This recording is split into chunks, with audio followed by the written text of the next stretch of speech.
Tudo começa com uma sensação. Aquela sensação de que tem algo errado, mas você tenta ignorar. As respostas começam a demorar. As conversas que antes fluíam agora parecem forçadas. Você pensa, deve estar ocupado, tá num momento complicado.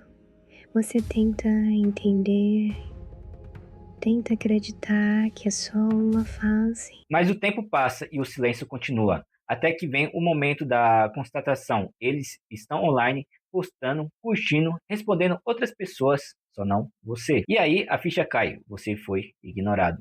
É um choque, porque o ghost não vem com uma explicação, ele vem com um vazio.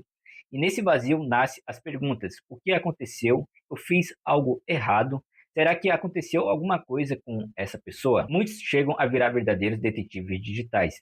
Checam redes, procuram pistas, tentam entender o motivo, mas chega uma hora em que as desculpas acabam e a verdade, por mais dura que seja, aparece. Eles escolheram desaparecer.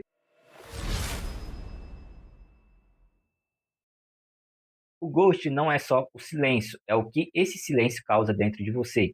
Primeiro vem a tristeza, aquela dor de perder uma conexão que parecia especial. Não é só sobre sentir falta da pessoa, é sobre lamentar o que vocês poderiam ter sido. Sem explicação, não há encerramento. Os psicólogos chamam isso de perda ambígua, quando algo acaba, mas você não sabe exatamente por quê. E é aí que a mente tenta preencher o vazio, revendo cada conversa, cada detalhe, como se fosse possível achar a resposta escondida entre as mensagens. Mas a resposta nunca vem, e essa falta de clareza começa a mexer com a autoestima. Você começa a se perguntar, eu não fui interessante bastante? Será que falei demais? Fui de menos? E é nesse ponto que muitos começam a se tornar os próprios inimigos, criticando cada gesto, cada atitude, tentando achar o erro em si mesmo. Depois da tristeza vem a raiva de ter sido tratado como se seus sentimentos não importassem, como alguém pode simplesmente sumir assim. Você sente o peso do desrespeito, a frustração de ter que lidar sozinho com o fim de algo que não teve fim. Mas essa raiva, por incrível que pareça, também pode ser o começo da recuperação. Bloquear, apagar mensagens, excluir fotos, pode parecer pequeno, mas é um ato simbólico de poder. Você está dizendo para si mesmo: eu mereço paz.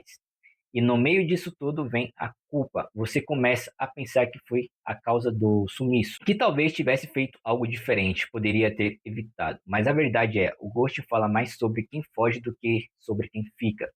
Por fim, a vergonha.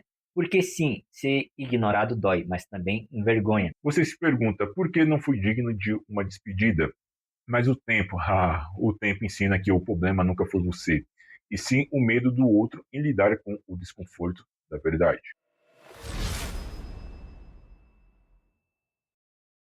Depois da tempestade emocional vem o momento da reconstrução, e cada pessoa lida com isso de um jeito. Alguns aceitam, entendem que o ghost não é só sobre eles, mas sobre a incapacidade do outro de se comunicar. Eles apagam as mensagens, cortam contato, voltam a cuidar de si, de hobbies, amigos e sonhos. Outros querem um fechamento, querem entender o motivo, mandar uma última mensagem, buscar uma resposta. E às vezes até recebem. Mas na maioria das vezes o silêncio é a única resposta que vem. E por mais doloroso que seja, esse silêncio também é um fechamento. Há também quem, depois de ter sido ignorado, acabe se tornando o ghosting da vez. Não por maldade, mas por autoproteção. Como se dissesse: antes que me façam isso de novo, eu sumo primeiro. Mas no fundo, isso não cura, só repete o ciclo. Cortar laços, aceitar, buscar resposta, tudo faz parte do processo. O importante é entender que cada etapa é válida, desde que leve a um lugar, a sua própria paz. O ghosting pode acabar rápido, mas o impacto dele permanece. Muitos ficam com a autoestima abalada, passam a duvidar de si mesmo e das intenções dos outros. Alguns desenvolvem medo de se abrir de novo, e isso é completamente humano. Mas há também o outro lado, o da transformação. A dor do ghosting pode se tornar uma oportunidade de autoconhecimento, de aprender a colocar limites, de valorizar mais quem fica e principalmente de valorizar a si mesmo. Quando você entende que o sumiço do outro não diminui o seu valor, você recupera o controle da sua história. O ghost não é só sobre o desaparecimento de alguém, é sobre o que fica, o silêncio, a dúvida, o vazio, mas também é sobre o que você constrói depois disso. Lembre-se disso. Ser abandonado sem explicação não define quem você é. Diz muito mais sobre quem escolheu fugir. Você não precisa se endurecer por causa disso. Não precisa deixar de acreditar no amor, nas conexões, nas pessoas. Só precisa aprender a reconhecer o seu valor e nunca mais aceitar menos do que respeito. O ghost pode te ferir, mas não precisa te assombrar, porque no fim das contas você não perdeu alguém que te valorizava. Você se livrou de alguém que não sabia te enxergar.